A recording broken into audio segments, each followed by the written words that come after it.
Bonjour et bienvenue dans la vidéo de la semaine. Espérons que vous allez bien et que tout va pour le mieux. Et aussi merci pour vos témoignages et pour vos retours concernant ces vidéos précédentes. Espérons que ces vidéos ont été une bénédiction pour vous. Sans plus tarder, nous allons rentrer dans le vif du sujet. On va parler de quelque chose qui est très important pour chacun d'entre nous. Et peut-être lorsque je vais vous poser cette question, vous allez me dire « Mais pourquoi Samuel, tu nous parles de ce sujet ?» Mais vous serez vraiment surpris de savoir que quand bien même que juste parce qu'on fait partie d'une église, ce genre de sujet doit être parlé tout le temps. Donc aujourd'hui, je vais commencer par une question. Êtes-vous sauvé? Le savez-vous? Oui, je sais que peut-être certains d'entre vous me disent oui, mais cette vidéo ne me concerne pas parce que moi j'ai déjà pris la décision de recevoir Jésus. Mais néanmoins, peut-être ces points qu'on va évoquer aujourd'hui peut être une source d'encouragement ou même d'exhortation pour nous. Alors je t'encourage vivement d'écouter cette vidéo jusqu'au bout afin que tu puisses vraiment recevoir ce que Dieu a pour toi aujourd'hui. Oui, êtes-vous sauvé? Le savez-vous? Ça c'est une très bonne question parce que la plupart du temps, juste parce qu'on est né d'une famille chrétienne, juste parce qu'on va à l'église le dimanche, en aucun cas cela l'est une affirmation ou sinon une certitude que certainement tous les gens qui sont à l'église sont sauvés. Mais qu'est-ce que cela veut dire vraiment, le fait d'être sauvé? Donc nous allons essayer d'éclaircir tous ces points donc, dans ces vidéos à venir. Donc je vous encourage vivement d'ouvrir votre cœur et d'écouter la parole de Dieu. Première chose à savoir, c'est que vous devriez savoir, c'est que vous avez besoin d'être sauvé. Ça, c'est le premier point que chaque être humain doit savoir. C'est que vous avez besoin d'être sauvé. Vous savez, la parole de Dieu nous dit dans Romains, livre de Romains, le chapitre 5, le verset 12, il dit « C'est pourquoi par un seul homme le péché est entré dans le monde, et par le péché la mort, et qu'ainsi la mort s'est étendue sur tous les hommes, parce que tous ont péché. » Donc voilà la raison principale pourquoi vous et moi nous devrions être sauvés. Pourquoi? Parce que non à cause de nous. Parce qu'à l'origine, notre arrière-parent, notre arrière-grand-parent devrais-je dire, Adam et Ève ont péché. Donc par leur péché, cela a ramené la mort sur tous les êtres humains. Donc, premier point à savoir, c'est que vous avez besoin d'être sauvés.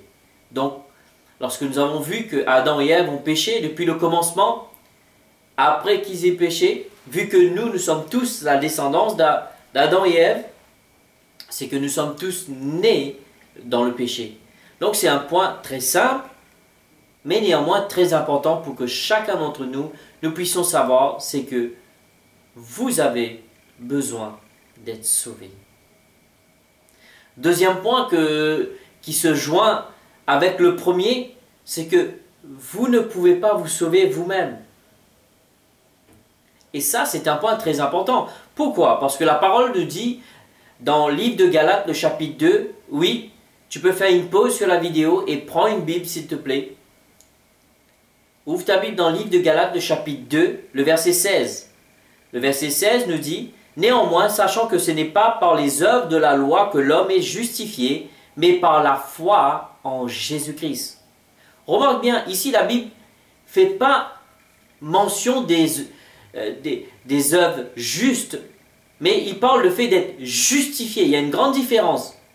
On n'est pas justifié par nos œuvres, on est justifié par l'œuvre que Jésus a accomplie sur la croix 2000 ans de cela. Ça, c'est un point très important. Premier point, nous avons vu, vous avez besoin d'être sauvés à cause du péché qui est entré dans le monde depuis le commencement, à cause du péché originel de Adam et Ève. Et maintenant, tous les hommes, il dit tous ont péché, non pas parce que nous avons péché, non, parce que nous sommes nés dans le péché, la parole de Dieu nous dit. Livre de Romains, le chapitre 7, verset 14, nous dit que nous avons été vendus au péché. Et maintenant, ce deuxième point, je vous dis que nous ne pouvons pas nous sauver nous-mêmes. Vous ne pouvez pas vous sauver. Je ne peux pas vous sauver. Vos parents ne peuvent pas vous sauver. Vos amis ne peuvent pas vous sauver. Seul Jésus-Christ peut le faire. Parce que la parole de Dieu nous dit dans le livre de Galates, le chapitre 2, le verset 16, que ce n'est pas par les œuvres de la loi que l'homme est justifié, mais par la foi en Jésus-Christ. Donc, deuxième point à retenir, c'est que vous ne pouvez pas vous sauver vous-même.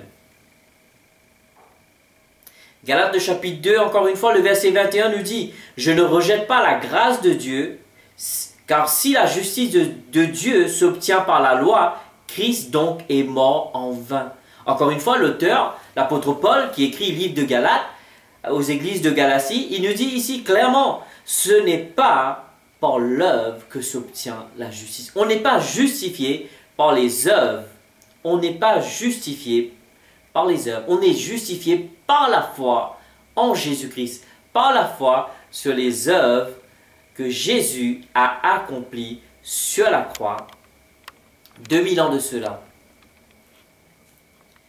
Et troisième point que nous voudrions aborder avec vous, c'est que Dieu a pourvu à notre salut. Je voudrais que tu te répètes cela. Dieu a pourvu pour notre salut. Et répète après moi, Dieu a pourvu pour mon salut. Oui, ce sont les trois points qu'on va aborder dans cette vidéo. Premièrement, vous avez besoin d'être sauvé. Deuxièmement, vous ne pouvez pas vous sauver vous-même. C'est très important. Et s'il vous plaît, n'éteignez pas la vidéo. Écoutez cette série jusqu'à la fin. Cela va vous aider, va vous donner une meilleure compréhension, la raison pour laquelle recevoir Jésus dans sa vie. Parce que des fois, en tant que jeune, même vivant dans le monde aujourd'hui, le fait de dire que je suis chrétien, que je suis un jeune, que je vis pour Jésus, ça peut être, on va dire, c'est pas l'effet de mode de nos jours. Tu sais, tu peux être considéré comme un alien sur cette terre, les gens vont te prendre pour un clown même, ou même sinon pour une noix, pourquoi pas. Mais peu importe, le plus important c'est pas ce que les autres pensent de toi, le plus important c'est que Dieu pense de toi. Parce qu'une chose est sûre, c'est qu'à la fin, il va y avoir un stop à tout ça. Tu sais, on est né un jour, on va mourir un jour. Mais à la fin, on va devoir rendre des comptes. Et là, jeune, tu ne peux pas dire, oui, j'ai pas eu l'opportunité d'entendre des messages qui me disent l'importance de pouvoir donner ma vie et consacrer ma vie à Jésus. Alors c'est pour cela que nous avons eu à cœur cette fois-ci de prendre du temps, de vous parler de l'importance de recevoir Jésus dans notre vie. Oui, c'est très important pour toi et moi d'avoir Jésus dans notre vie. Donc c'est la raison pour laquelle nous sommes en train de prendre du temps, faire ces vidéos pour que tu puisses être au courant. Et à la fin, tu ne pourras jamais blâmer JBB, encore moins le bon berger, encore moins les pasteurs en disant oui, j'ai été à l'église, ils ont prêché plusieurs messages, mais jamais ils ont parlé de l'importance de donner sa vie à Jésus. Avant de terminer, je voudrais te dire ceci, jeune. Juste parce que tu es né dans une famille chrétienne, cela ne fait pas de toi un enfant de Dieu. Juste parce que tu vas à l'église le dimanche, cela ne fait pas de toi un enfant de Dieu. Alors s'il te plaît, je t'encourage vivement à considérer ces choses que nous sommes en train d'aborder, à vraiment prendre du temps à considérer ces choses que nous sommes en train d'aborder lors de ces vidéos concernant êtes-vous sauvé? Est-ce que vous le savez? Oui, peut-être tu dis oui, mais mes parents servent dans le ministère, oui, mais juste parce que tes parents servent dans le ministère, cela ne donne pas une garantie que vous êtes sauvé. Avec ceci, nous allons vous laisser ici. Nous allons continuer prochainement. Nous allons continuer à parler sur l'importance de donner sa vie à Jésus. Êtes-vous sauvé? Le savez-vous? Merci pour vos retours. Merci pour vos témoignages. Et merci de nous dire comment ces vidéos sont une bénédiction pour vous. Que Dieu vous bénisse. Et je vous dis à très prochainement.